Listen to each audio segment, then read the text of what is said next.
আমরা অনেক সময় ঘরে যখন প্রচুর সমস্যা সৃষ্টি হয় বাইরের লোকের কাছে গিয়ে মনের কষ্টের কথা বলে হালকা হতে চাই, তাই তো? সত্যি তাই, কিছু করার নেই।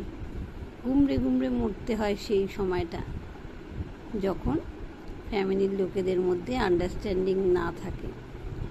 অনেক ওয়াইফরা তার স্বামীর অত্যাচার সহ্য করতে না পেরে বাইরে গিয়ে লোকের কাছে বলে হালকা হয়, কিছু করার থাকে না, কি করবে। আবার অনেক হাজবেন্ডরাও তাই করে, ওয়াইফের সঙ্গে মনামন্তি না হলে বাইরের লোকের কাছে গিয়ে অনেক কিছু বলে হালকা হওয়ার জন্য। এটা তাদের দোষ না, বাঁচতে গেলে এটুকু করতে হয় হয়তো, আমি জানি না।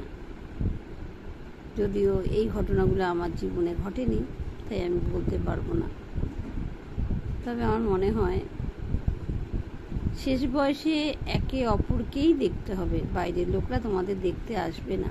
যখন তোমাদের কর্মক্ষমতা থাকবে না তখন একে অপরের ভরসা হয়ে তোমাদেরকে বাঁচতে হবে।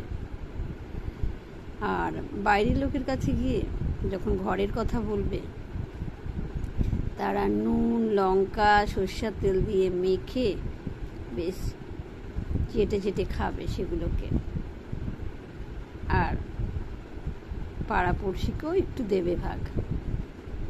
তাই কেউ যখন কষ্টের ভাগ নেবে না তাহলে তাদের কাছে বলে লাভ কি? দেখবে একটা সময় আসবে যখন একে অপরকেই দেখতে হবে, আর কেউ দেখবে না। শুভরাত্রি।